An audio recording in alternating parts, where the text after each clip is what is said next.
산부장 병원으로 만약에 인정을 받았다. 의료인이 아니면 예. 계속 운영할 수가 없어요. 그거를 위반한 행위는 형사처벌을 받습니다. 안녕하세요. 안녕하세요. 신변호사입니다. 의사식 변호사입니다. 변호사님, 오늘은 그럼 어떤 얘기를 한번 해볼까요? 소위 산부장병이라고 혹시 들어보셨어요? 아, 그럼요, 당연히. 최근에 이제 우리가 의대 정원의 증원과 관련돼서 예. 주요 명분이 뭡니까? 취약한 의료 분야에서 의료인들이 부족하다라는 게 사실은 가장 큰 명분인데 예. 그 중에 하나가 지역에서의 의료인들의 부족 현상이에요. 네, 그렇죠, 그렇죠. 근데 지방에 있어서 많은 병원들이 의료법인 형태로 의료기관을 개설해서 의료 서비스를 제공하고 있는데 예. 이게 좀 과하게 규제를 하다 보면 의료법인은 재단법인 형태이기 때문에 사실은 상당한 자본이 투하가 돼야 돼요. 그렇죠, 돈이 세설 갖춰야 되고. 네, 근데 그 네. 자본을 가지고 있는 사람들이 의료인들이 다 가지고 있냐? 그렇죠. 그렇지는 않아요. 그렇기 때문에 비의료인이 의료재단에 자본을 투자를 하고 이사나 감사로서 경영에 관여를 하거든요. 예. 그럼 비의료인이 자본을 투여를 해서 재단을 만들어서 의료기관을 개설해서 예. 운영함에 있어서는 상당 부분 자기들이 주도권을 행사할 수밖에 없는 게 현실이거든요. 근데 예. 그런 경우 상당 부분 사무장병원으로 의유를 해서 처벌을 해왔던 게 사실이에요. 그러면 이것들이 과연 맞느냐라는 문제의식이 있었고 그런 문제의식이 반영된 판례가 작년에 대법원에서 나왔습니다. 그래서 좀 그걸 한번 다뤄보려고. 그래서 이걸 준비해가지고요. 네, 그래서 좀 의대 정원 문제도 있고 해서 예. 뭐 똑같은 맥락은 아니지만 예. 기본적인 취지에 비슷한 면이 있다. 비춰보면 그 같이 좀 봐야 될 부분이 있지 않을까 싶어서 한번 준비를 해봤습니다. 예, 알겠습니다. 그럼 우선 예. 그 사무장병원이 도대체 법적으로 어떤 의미인 거죠? 딱 느낌이 그렇잖아요. 사무장이 운영하는 병원. 우리 의료법에 의하면 의료기관은 의사 또는 법인만 가능하죠. 법인만 네, 네. 개설해서 운영할 수 있는 거죠. 그렇죠. 그러니까 한마디로 말해서 의사 아닌 사람이 의사를 바지사장으로 고용해서 월급 주면서 하는 그런 병원을 사무장병원이라고 하죠. 그러면 산부장 병원으로 만약에 인정을 받았다. 그러면 어떤 문제가 발생하죠? 크게는 형사적인 문제가 있고 행정적인 문제가 예, 예, 있는데 예. 아까도 말씀드렸듯 의료인이 아니면 예. 의료기관을 개설 운영할 수가 없어요. 그거를 위반한 행위는 형사처벌을 받습니다. 맞아요. 의료법 위반. 그리고 그러한 사무장병원을 통해서 환자를 치료하고 예. 국민건강보험공단으로부터 의료급여를 받는 경우 그거는 사기로 의유를 해요. 정상적인 병원인 것처럼 속여서. 그렇죠.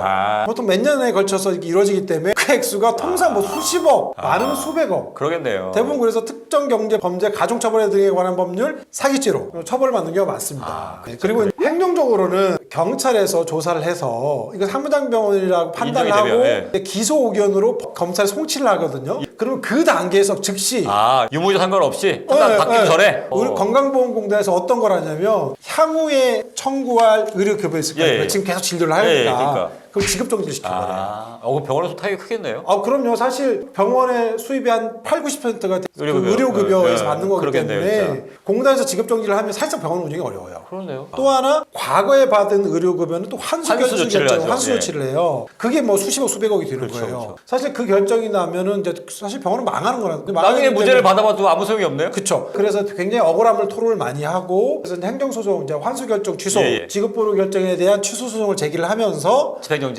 신청을 하죠. 그래서 집행정지 신청이 많이 받아들여지기는 하는데 아무튼 그 과정이 굉장히 고통스럽고 타격이 좀 있겠네요, 확실히. 병원의 재정에 굉장한 타격이 있는 건 사실입니다. 그래서 이제 만약에 사무장병원으로 조사를 받게 되면 굉장히 적극적으로 대응을 해야 되고 실질적으로는 의료인이 운영한다는 사정을 적극적으로 보여줘야 됩니다. 그냥 어리버리 그냥 대강 수학에서 알아서 판단해주겠지, 뭐 법원에서 알아서 판단해주겠지 하면 사실 그냥 병원은 문 닫게 된다. 뭐 문 닫는 사실 문 닫게 돼요, 사실상. 그러면 이제 사무장 병원으로 이제 판단하는 나름 기준이 있을 거 아닙니까? 네. 기준을 좀 말씀해 주시죠. 그러니까 이제 그 기존에 이제 대법원 판례에 의하면 사무장이 운영한다는 거죠. 그렇죠, 맞아. 근데 운영이니까. 우리가 우영자 입장에서 어떤 일들을 합니까? 첫 번째, 의료기관을 개설을 하면 그럼 초기 자금 필요할 거 아닙니까? 다 투자를 하고. 그 사무장이 그 돈을 대부분 되겠죠. 그래서 뭐 인테리어도 하고 장비 계약도 뭐 하고 렌탈을 하든 뭘 하든. 하고 그 개설 신고도 자기가 주도적으로 하고. 그렇죠. 그다음에 또 뭐가 있어요? 이제 중간에 운영하는 데 된 비용들이 계속 들겠죠. 그것도 그 사람이 되고. 그다음에 중요한 게 뭐가 있어요? 인력이 필요하죠. 인력 필요하죠. 물적 설비, 그다음에 인적인 자원들, 의사들, 그다음에 직원들. 필요한 직원들을 고용, 그다음에 뭐 평소에 관리, 그다음에 퇴직하는 데 있어서 그런 결정들을 누가 하는지 주도적으로 하는지, 그다음에 또 핵심이 또 뭐냐, 병원에서 나는 그 수익을 누가 가져가는지 이런 것들을 주도적으로 누가 하고 수익을 누가 가져가는지에 따라서 사무장님의 결정이 된다는 거죠. 소위 주도성 법리라는 거예요. 이거를 한마디로 표현을 하면. 이 주도성 법리에 혹시 문제점 같은 건 혹시 없나요? 그러니까 이제 우리 개인 병원 같은 경우에는 의사가 직접 자기 병원을 개설하고 운영해야 되는 거죠. 운영해야 되기 때문에 이 법리가 사실 적용하는데 크게 문제는 없을 것 같은데? 없어요. 그러니까요. 딱 눈에 딱 보이니까. 그런데 문제는 의료법인이 운영하는 의료기관이에요. 지역에서 의료법인이 의료기관을 개설해가지고 의료 서비스를 제공을 하는 경우가 굉장히 많은데 사실 말씀드린 것처럼 의료법인은 재단의 형태이거든요. 그렇죠. 근데 재단의 형태는 출연자를 의사로 제한하지 않아요. 근데 의사들이 돈이 많아서 의료법인이 다 자기들이 출자해가 하면 전혀 문제가 안 되겠지만 자본의 한계가 있기 때문에 그 아무래도 자본력이 있는 비의료인이 재산을 출연하는 경우가 굉장히 많아요. 그렇죠. 더 좋은 서비스를 제공하려면 이제 설비나 이런 거 다 갖춰야 되니까 돈이 더 많이 드니까. 그럼 재단법인의 의료를 재산을 출연하는 사람이 당연히 주도권을 가질 수밖에 없잖아요. 그래서 이제 재단법인의 직원들을 채용하고 이거 의료기관을 설립해서 운영하는 데서 아마 주도권을 행사할 수밖에 없어요. 현실적으로. 예를 들면 돈을 제일 많이 냈어. 그러면 당연히 자기는 거기다 그렇죠. 주도를 할 수밖에 없는 거겠죠. 없어요. 근데 그런 상황에서 그럼 저 사람들이 주도하니까 비의료인이 주도한다. 그럼 사무장병원이다 라고 과거에는 자주 판단을 해왔다라는 거예요. 그래서 그거에 대한 문제의식이 굉장히 좀 꽤 커서 특정 사건과 관련돼서 적극적으로 문제 제기를 했고 그 대법원에서 받아들였어요. 아까 좀 전에 처음에 말씀하셨던 것처럼 작년인가요? 대법원 전업이체 판결이 나왔다고 했잖아요. 그럼 우선 그 사안부터 좀 한번 소개를 해주시겠어요? 그 사안 같은 경우에는 이제 재단을 만들어서 의료기관을 설립을 했는데 그 설립자가 이제 재산 출연을 하셨어요. 비의료인이 설립을 했는데 일부 재산 출연을 좀 가장 납입을 했어요. 그게 이제 또 문제가 되겠네. 그러니까 예를 들면 100만 원을 출연하는 데 있어서 50만 원 자기 재산을 출연을 하고 50만 원은 다른 사람한테 빌려가지고 납부한 다음에 그걸 다시 가져가는 거. 소위 이제 가장 납부. 많이 하는 거죠. 주식회사에서 가장 납부 많이 하잖아요. 근데 그렇게 가장 출연을 했고 출연하신 분 이사장이 되셨는데 이분한테 좀 이렇게 급여가 좀 많았어요. 과다하게. 좀 과다하게 했고 그다음에 좀 자기가 주도하다 보니까 자기 이제 가족들을 직원으로 좀 고용을 했고 그다음에 감사 시스템이 좀 제대로 운영이 안 됐고 좀 이런 일들이 있었어요. 그렇다 보니까 이거 사무장병원 아니냐. 재단법인 만들어가지고 우리가 개설한 다음에 니네 가족들 다 채쳐보려고 하는 거 아니야? 사무장병원으로 기소가 됐고 또 1심도 유죄가 났고 1심에도 유죄가 났어요? 2심도 유죄가 났어요. 2심까지. 2심까지? 네. 그래서 대법원에서 이제 전원합의체까지 가면서 새로운 판단이 난 거예요. 웬만해서는 전원합의체 같이 안 갔을 텐데 뭔가 거기 내부적으로도 의견이 좀 갈렸나 보네요. 대법관 사이에서도. 내분으로 구성되어 있는 소부에서도 의견이 갈렸고. 그러니까 전원합의체. 그다음에 전원합의체에서도 의견이 갈렸어요. 몇 대 몇이었어요? 8대5. 8대5로. 그래도 좀 어느 정도 팽팽하긴 했네요. 그렇죠. 아주 일방적으로 밀리는 건 아니에요. 일방적으로 밀린 건 아니었어요. 그래서 오늘은 이제 다수 의견을 좀 소개해드릴 건데, 그러니까 우리 이제 변경된 판례에 의하면 기본적으로는 그 아까도 말씀드린 것처럼 재단법인은 의료법인에 출연할 수 있는 사람을 의료인으로 한정하지도 않고 있다.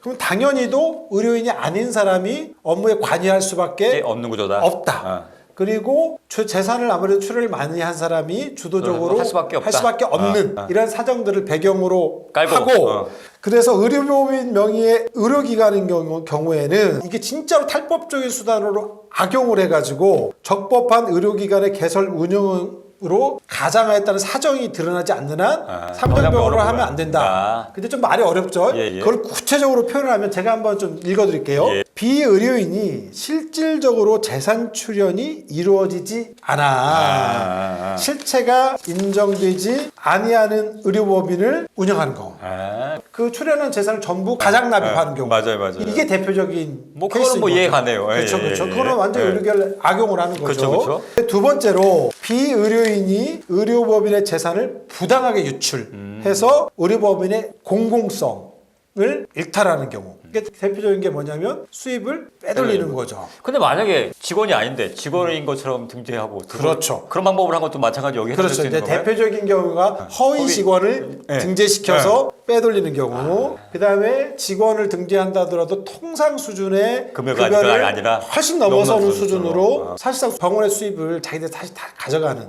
그런 모습이 이걸 예를 들었어요. 그러면 이제 구체적인 케이스마다 사실은 이것도 다를 거예요. 수 있겠네요. 다를 거예요. 그렇지만 과거에 비의료인이 주도적으로 하기만 하면 무조건 의료법을 주도했다고 하면 사무장병원으로 의뢰하는 많은 케이스에 있어서는 좀 새롭게 보는 기준을 제시했던 거죠. 그러네요. 예. 물론 문제가 있을 수도 있겠지만 그렇다고 해서 모든 걸 사무장병원을 해가지고 그렇게 그런 조치를 취하면 지역 의료 사실 그 부분에 대해서는 서비스가 굉장히 많이 지금 낙후되어 있는 부분도 많고 부족한 부분도 많잖아요. 내가 만약에 뜻이 있어가지고 돈을 투자해서 여기 지역에 의료 서비스를 좀 제공하고 싶다 이런 사람들의 그런 마음까지도 다 못하게 하는 게 그러면 투자하는 마음이 다 위축될 수밖에 없으니까. 이게 의대 정원의 숫자를 늘리는 것도 중요하지만 그 사람들이 지역에서 그 사람 좀 활동할 수 있는 환경을 만들어주는 것도 굉장히 중요합니다. 그러네요. 제도적으로 보장되는 측면 외에 이런 것처럼 사무장병원에 대한 의료를 어떻게 할 것인지에 대한 대법원의 판단 기준이 제시됐다는 측면에서 굉장히 사실은 이게 의미 있는 판결이고 그러네요. 작년에 나온 판결이긴 하지만 예. 제가 꼭 요즘 이슈와 관련해서 꼭 소개시켜 드리고 싶었던 이유입니다. 아 그러네요. 사실 근본적인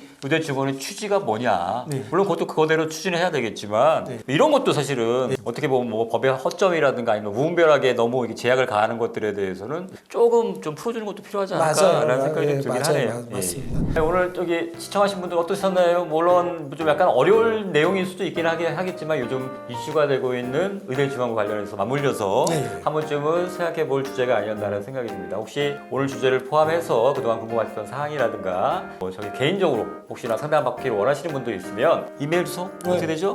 뉴당구@gmail.com으로 보내주시면 아니면 전화번호 쭉 나오고 있죠? 예, 전화 주시면 저희가 친절하게 상담을 하겠습니다. 시청해주신 여러분 감사합니다. 감사합니다.